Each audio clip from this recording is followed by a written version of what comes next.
13h35, vamos bater papo aqui com o professor Paulo Velasco, que é professor de... Agora sim, não, caiu a linha do professor, as duas, vamos tentar reconectar, para falar a respeito das notícias que envolvem a vontade política e bélica do presidente dos Estados Unidos, Donald Trump, que deixou ainda mais escalado o conflito com os aliados europeus, tudo por causa da Groenlândia. E agora sim, os dois telefones aí para você. Agora sim. E expôs, né, de uma maneira que ficou uma imagem ruim, né, para o presidente francês Emmanuel Macron, de conversa com o presidente Trump, falando exatamente sobre essa questão. Hoje o Macron apareceu lá em Davos, e inclusive de óculos espelhado, falando sobre essa situação. Citou imperialismo, entre outras coisas, na tomada de decisão do governo Trump para com os pseudo-aliados. É interessante, algo importante para a gente falar com o professor Velasco, é exatamente o momento em que são aliados e o momento em que são inimigos. E tem coisas tão próximas que aconteceram, né? Como o conflito na Ucrânia, entre Ucrânia e Rússia, e que no governo Biden tanto dinheiro foi colocado ali para ajuda bélica e de toda a indústria armamentista dos Estados Unidos para ajudar no conflito. Depois o próprio continente europeu se volta contra Trump por causa do mesmo, com decisões oriundas de um mesmo país, mas com objetivos completamente distintos. Professor Paulo Velasco conosco. Tudo bem, professor? Como vai? Tudo bem, muito boa tarde, é um prazer falar com vocês. Prazer é nosso. Professor, hoje houve uma tomada de decisão por parte do Parlamento Europeu congelando o acordo comercial com os Estados Unidos, uma retaliação às ameaças de Donald Trump. O envolvimento master disso aí é a Groenlândia, a vontade americana de tomar aquele território. O continente europeu, por intermédio da União Europeia, já tinha se manifestado que teria algum tipo de retaliação, e esse anúncio foi feito agora. É uma escalada que parece não ter chegado ao fim ainda, né, professor? Exatamente.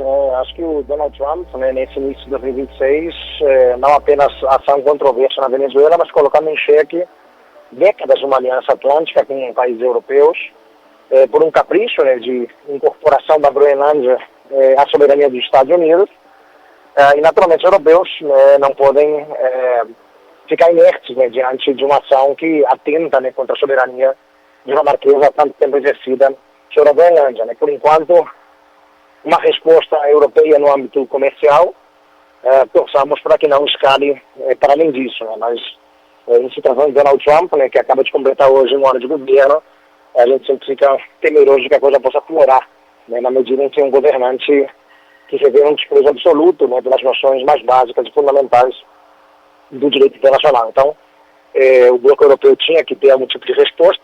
A resposta, por enquanto, é comercial, econômica, reagindo, inclusive, às tarifas anunciadas pelo Trump, tarifas como forma de pressão, uma chantagem tarifária do Trump sobre o espaço europeu. Professor, a gente teve há alguns meses, como o senhor mesmo destacou, a questão tarifária atingindo todo o globo, né? E a reação de diferentes países para determinados produtos, aqueles mais atingidos, menos atingidos, todos negociando com os Estados Unidos, mas tudo no âmbito comercial. A geopolítica não tinha armas para nessa questão. O problema é que agora as taxas estão misturadas com questões bélicas e invasão de território. Isso é uma situação, talvez, não sei se a gente tem precedentes com algo parecido com isso, mas que torna tudo ainda mais preocupante, né? Sem dúvida. Acho que não é exagero afirmarmos que estamos no cenário talvez mais instável desde o fim da Segunda Guerra Mundial. Mesmo durante as décadas de Guerra Fria, apesar do embate bipolar agudo entre Moscou e Washington, não vimos, de fato, um quadro internacional tão caótico como vemos agora. Um desmonte do multilateralismo, um desmonte, inclusive, de tratados de controle de armas, e um cenário em que prevalece a lei do mais forte. E nesse sentido, os mais fortes entendem que não há limites às suas ações. Vimos isso há cerca de 4 anos, quando a Rússia invade a Ucrânia, hoje mantém sob seu controle cerca de 1/5 do território ucraniano, e vemos isso, claro, com o Trump de volta à Casa Branca, né, uma noção neo-imperialista da ordem internacional, né, em que ele entende que pode, né, se valer da força e do poderio militar muito, muito expressivo de Washington, né, para incorporar territórios, né, ou, né, no caso, por exemplo, da Venezuela, sequestrar o seu presidente e levá-lo para uma prisão nos Estados Unidos. Né. Então isso, claro, cria um cenário internacional de muito desconcerto, de incerteza, de instabilidade, e por óbvio que o quadro hoje não é apenas, né, de um cenário de guerra comercial, né, como tivemos no início do governo Trump, né, há pouco menos de um ano, mas é um cenário em que, de fato, né, vemos um quadro de crescente belicosidade, o que pode eventualmente levar até algum tipo de conflagração mais ampla na ordem vigente. Bom, professor, exatamente na questão da conflagração, e como o senhor disse, uma tensão que a gente não vivia há tanto tempo, e às vezes em que falei sobre esse assunto, e interessante que cada vez que eu converso com um colega do senhor, que trata de relações internacionais, cada hora eu tenho um tema novo para falar, né? Mas em todas essas oportunidades eu falei sobre o papel da ONU. A ONU está cada vez menor a cada novo capítulo das relações e que envolvem a tomada de decisão dos Estados Unidos, da maneira como o presidente Trump pensa. A ONU se apequena cada vez mais, porque nada que ela determina, ou que ela discute, ou que pensa em se transformar além de uma carta, não vira realidade, né, professor? É isso, a ONU, na verdade, ela completou 80 anos em outubro, né, e nesse contexto que a gente tem vivido nos últimos tempos, ela tem pouca relevância, né, na medida em que no seu órgão de maior destaque é o Conselho de Segurança, as grandes potências, né, as 5 grandes potências, que também são, né, 5 estados nuclearmente armados, têm poder de veto. Né? Então, quando não há um acerto entre os 5, quando há algum tipo de discordância entre eles, a ONU acaba ficando impossibilitada de tomar decisões mais concretas, mais contundentes, e aí o que se percebe é uma perda de credibilidade, né, e uma paralisia da organização diante de situações críticas. Né? Vimos a ONU tendo um papel muito pequeno na guerra em Gaza, por exemplo, praticamente nenhum. A ONU não tem conseguido lidar com a guerra na Ucrânia, por motivos muito óbvios, né? Tem ali uma divergência ampla, né, com a Rússia, que tem poder de veto no Conselho de Segurança. E a organização, né, também, né, em outros contextos dos últimos tempos, também acabou tendo um papel muito relevante, ou uma atuação limitada e comprometida para uma dinâmica mais fraturada da ordem internacional contemporânea. Né? Então, quanto mais fraturado, né, o panorama internacional, né, quanto mais divergência entre as grandes potências, mais difícil se conseguir algum tipo de acerto dentro da ONU, dentro do Conselho de Segurança especificamente. Né? E não é só a ONU, né? O multilateralismo de modo geral está muito fragilizado, o direito internacional, né, ele tem sido largamente transgredido, né, pelas grandes potências. Então é um quadro internacional que, de fato, traz muita preocupação. Né? Ao final da Segunda Guerra, foram construídas essas organizações com vistas a trazer estabilidade, previsibilidade e ordem. Né? E não é o que temos visto mais recentemente. O que temos é um cenário de crescente desordem no plano global, e a tendência é só piorar, né? Porque entramos numa dinâmica em que prevalece a lei do mais forte, né? E isso faz com que as organizações internacionais, os regimes multilaterais, o direito internacional acabem tendo um papel cada vez menor. Professor, e a gente vê o Donald Trump fazendo as mais diversas coisas em redes sociais. No conflito de Gaza, teve um determinado momento que ele publicou um vídeo, ou republicou um vídeo, em que Gaza aparece como um grande resort, em que havia estátuas dele, do Netanyahu, e palestinos vestidos de serviçais, servindo todo mundo que estava lá, tomando sua bebida, e na praia e tudo mais. Uma coisa absolutamente estereotipada. Entre outras coisas que ele fez, e a última foi agora há pouco, que ele publicou uma montagem da bandeira americana fincada lá na Groenlândia. O presidente Lula, hoje, lá no Rio Grande do Sul, falou sobre isso, e eu quero colocar para o senhor ouvir para a gente falar sobre. Veja uma coisa, vocês já perceberam que o presidente Trump quer governar o mundo pelo Twitter? É fantástico. Todo dia ele fala uma coisa e todo dia o mundo fala aí da coisa que ele falou. Todo dia, você acha que é possível, gente? É desse jeito que as coisas têm acontecido. Professor, agora, o que eu quero perguntar para o senhor é sobre limites. O Brasil vem de uma negociação, um desgaste terrível desde o início da taxação, porque envolvia política, envolvia comércio e as coisas meio que diminuíram a fervura para acordos que foram compensadores ou diminuíram o tamanho do lastro de problemas para o Brasil. E o presidente Lula tem horas, já falou sobre Venezuela, né? Falou em artigo do New York Times no fim de semana, hoje falou sobre Trump governar a partir de redes sociais. O senhor entende que há limite aí para que Trump também possa ter algum tipo de reação com o Brasil, dizendo aquilo que nós combinamos não está mais combinado? O Trump, né, ele é esse personagem, né, um personagem que naturalmente ele traz pouca previsibilidade, né, para a relação entre os estados e pode de uma hora para outra, evidentemente, voltar, né, a agravar e piorar o relacionamento com o Brasil, né, basta para isso que ele se sinta de alguma maneira afetado diretamente por posturas brasileiras ou por decisões do Brasil. Então, de fato, né, acho que o 2025 marcou um momento muito baixo nas relações de Brasília com Washington, um dos piores momentos nos 200 anos de relação que temos com os Estados Unidos, uma perda de uma relação de confiança mútua, a questão dos tarifários. O Brasil chegou a ser, né, durante um bom tempo, no ano passado, o país com as maiores tarifas aplicadas pelos Estados Unidos. E depois, né, mais para o final do ano, a partir ali do encontro entre os dois na Assembleia Geral da ONU em Nova York, a situação melhorou um pouco, né? Não dá para dizer que voltamos a um plano de normalidade.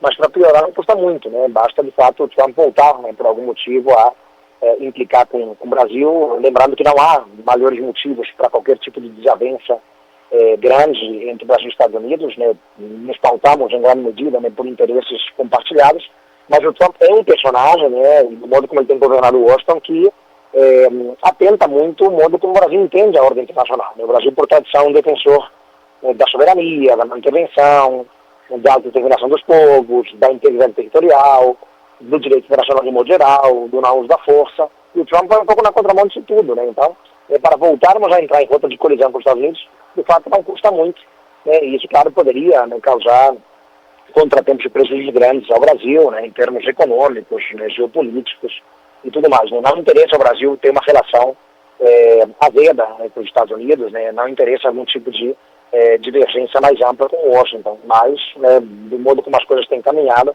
isso pode acabar sendo um resultado bem plausível.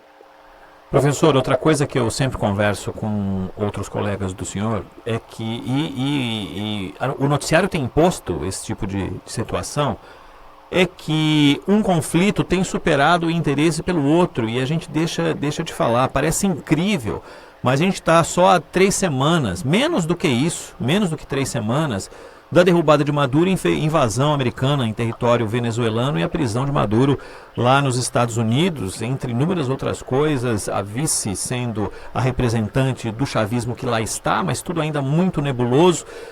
Meio que o assunto Venezuela deu lugar a outro problema internacional, que é essa situação que envolve a Groenlândia e um continente inteiro, o continente europeu. Voltando a trazer isso ao noticiário, como é que o senhor percebe, analisa essas últimas quase 3 semanas, desde o momento da prisão de Maduro e a tomada, entrada no território por parte das forças dos Estados Unidos e o desenrolar dessa história até esse exato momento, que envolveu basicamente negociações de petróleo? Bom, é uma ação que podemos enquadrar no modo como o Trump enxerga, né, o espaço latino-americano. Ele volta a adotar a lógica do Trump, né, do século XIX, ele volta a adotar uma lógica de Big Chic, né, de grandes porretes, né, que marcou a relação dos Estados Unidos com a região no início do século XX. Então são práticas, né, que acreditávamos estavam superadas há muito tempo, mas que o Trump resgata, né, porque tem essa visão neoimperialista ou neocolonialista, eu até diria, né, sobre a América Latina, entende que tem que ser um quintal a serviço dos Estados Unidos, e qualquer ator nesse espaço, né, que de alguma maneira traga problemas para os Estados Unidos, né, ou contraria os interesses ou os caprichos de Trump, né, pode se ver vítima de algum tipo de ação e de transgressão, como vimos na Venezuela. Né. A ação no dia 3 de janeiro foi uma ação absolutamente absurda, né, na contramão de qualquer perspectiva do direito internacional, e resultou no sequestro do Nicolás Maduro, independentemente de entendermos, né, que havia abusos por parte do Maduro, e eram muitos, né? De fato, ele ao longo do tempo se consolidou como um déspota, um autocrata, um ditador na Venezuela, mas ela justifica, né, uma ação como a que vimos no país, um país soberano, né, em que forças militares, né, de uma potência externa entram, né, no território e sequestram o líder, né. Então é absurdo e não sabemos, evidentemente, onde isso pode parar, né. Lembrando que é a primeira vez que tivemos uma ação militar americana em um país da América do Sul, né. Já tinha acontecido na América Central, no Caribe, em outras regiões do globo, como no Oriente Médio, mas nunca na América do Sul, né. Então, né, de alguma maneira, é uma linha vermelha que se ultrapassa, é um precedente perigoso que se abre em um quadro internacional de incerteza e de crescentes hostilidades, né. Então é muito ruim para a América Latina ser alvo do Trump, né, e somos alvo prioritário do Trump, porque ele entende que tem que domar a região, incorporá-la de maneira subserviente à sua órbita de influência, né. Isso é muito ruim para o Brasil, que é um notável player na América Latina, o mais importante país latino-americano. Então, indiretamente o Brasil também é alvo, né, dessas posturas imperialistas e neocolonialistas do presidente dos Estados Unidos. Nesse momento, o presidente dos Estados Unidos, Donald Trump, faz uma entrevista coletiva. Ele está completando um ano de mandato, né, da volta dele ao poder. Nesse momento está falando a respeito das prisões lá em Minnesota e daqui a pouco a gente traz mais detalhes do que disse o presidente dos Estados Unidos. Aliás, professor, o que ele quer com o Conselho de Gaza? Ele não ameaçou só o Macron de outras coisas, ou a União Europeia de uma forma direta, falando até que a União Europeia não tem poder bélico para enfrentar os Estados Unidos em qualquer ação na Groenlândia. Mas, a respeito do Conselho de Gaza, ele disse que pode taxar a França em 200%. O que ele pretende com o Conselho de Gaza, hein, professor? É difícil saber, né, o que o Trump pretende em qualquer cenário, né? Mas quando a gente pensa, né, de fato, nesse espaço geopolítico tão incerto, né, que é a região do Oriente Médio, tivemos aí o cessar-fogo em outubro, né, ele agora está tentando posturar, né, um conselho, né, de atores internacionais, de notáveis, para tentar administrar de alguma maneira ali o território, trazer alguma previsibilidade, né. O Brasil, inclusive, foi convidado para participar, né, ao lado de outros países do mundo afora, né, inclusive a Turquia, né, foi chamada pelo Trump para ter um papel, né, destacado, né, e a gente sabe muito bem que a relação entre Israel e Turquia não é propriamente a relação mais tranquila. Mas ainda é um cenário de muita incerteza, e a maior preocupação que a gente tem sempre quando olha para a região da Palestina, né, é a situação dos palestinos, né, que evidentemente que é inadmissível a prática do terrorismo, temos que condenar os atos praticados pelo Hamas contra Israel ali em outubro de 2023, mas os palestinos foram de fato alvo das ações israelenses ali no enclave, que duraram 2 anos, né, um território praticamente todo ele destruído, e a população sem perspectivas de futuro, né, haverá uma demora de muitos anos para tentar se reconstruir aquele espaço, né, onde vive mais de 2 milhões de palestinos, né. Isso para não falar da situação na Cisjordânia, que também é uma situação muito caótica, né, onde os palestinos são reféns no seu próprio território, né. Então, pensar no tema Israel-Palestina é também algo urgente no contexto atual, no contexto contemporâneo, e ver os Estados Unidos, né, passando por cima dos interesses mais básicos do povo palestino, né, que naturalmente tem o direito também de se afirmar como um Estado, e tem sofrido, né, do ponto de vista humanitário, muitíssimo nos últimos tempos, né. Então, esses detalhes, né, acerca do arranjo do conselho, né, que o Trump tenta formar ali para Gaza, né, tem que cuidar de questões que de fato são muito urgentes e que dizem respeito ao povo palestino em si, né, e aos direitos que esse povo palestino teria de se autodeterminar e de poder viver como um Estado. Mas nada disso parece ser prioritário para Donald Trump. Paulo Velasco, é sempre um prazer ouvi-lo, professor. Paulo Velasco, professor de Relações Internacionais, que sempre conversa conosco aqui na Rádio Bandeirantes. Um grande abraço, muitíssimo obrigado por colocar luz nesses temas. Até a próxima. É sempre um prazer falar com vocês, ouvintes aí da Rádio Bandeirantes, né? Esperemos que tenhamos momentos um pouco melhores e mais tranquilos ao longo de 2026. Um abraço e até a próxima. Valeu, professor. Muito obrigado. 3h54. Vamos ouvir um pouquinho do que está dizendo o presidente dos Estados Unidos, Donald Trump, com tradução simultânea pelo Band News TV. Vamos ouvi-lo. Pessoas que apoiam a presidente. Muitas companhias também querem fazer investimentos massivos em petróleo na Venezuela.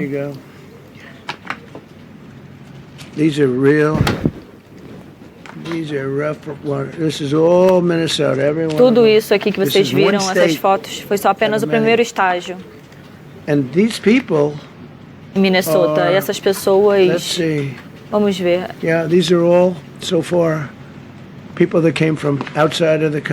Pessoas que vieram de fora do nosso país por conta do Joe Biden. Pode chamar do jeito que vocês quiserem. Foi o pior presidente que nós tivemos.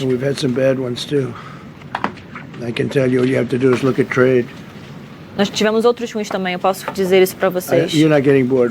Vocês não querem mais disso. Mas essas pessoas que vocês têm que ver aqui: estuprador. E ali uma sequência de fotos para você que acompanha a nossa programação pelo YouTube, pelo Facebook, pelo Band Play, pelo nosso site, pelo dial da Rádio Bandeirantes. O presidente, além de ter dito que ama a Venezuela, ele vai mostrando uma série de fotos de criminosos que, segundo ele, foram trazidos para o território americano por causa da política de Joe Biden. Poderia aproveitar e falar sobre aqueles que sequer foram julgados e foram mandados lá para El Salvador para que o Bukele colocasse todos eles na prisão, sem haver nenhum julgamento. É importante, ele poderia falar sobre isso também. 3 horas e 56 minutos e meio. Se tiver alguma coisa mais palpável e que envolva a geopolítica, a gente traz aqui para você daquilo que está dizendo Donald Trump.